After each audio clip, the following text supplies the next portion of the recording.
When I was young, I was terrified of being alone in my own house. The fear was so intense that I would always have my dog accompany me whenever I ventured into any part of the house where my parents worked. This habit became a comforting routine for as long as I can remember. The presence of my dog provided a sense of security that I desperately needed.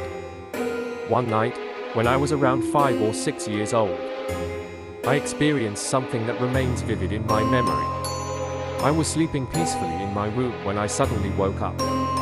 My bed was positioned in such a way that I had a clear view of the hallway through my open door. The hallway was dimly lit, casting long shadows that danced eerily on the walls. Adjacent to my door was another room, and its door was also slightly ajar.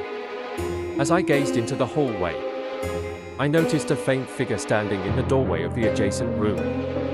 It was a man, and he appeared to be engaged in a conversation with someone who was standing in the doorway right next to mine. The voices were soft and indistinct, like a gentle murmur that filled the stillness of the night.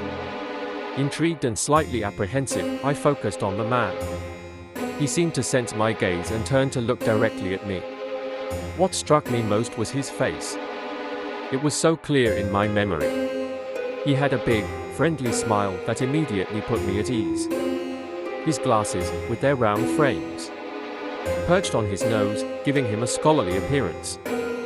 His ears were large and stuck out slightly, adding to his distinctive look.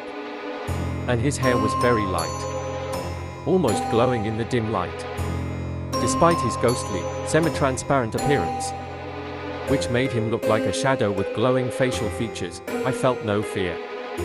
His presence radiated warmth and friendliness. He got up and sat attentively, looking at the man as if he were expecting a treat or some form of attention. Feeling a strange sense of calm, I decided to get up from my bed. The man's presence was so inviting that I felt compelled to approach him. The next thing I remember is waking up in my parents' room the following morning.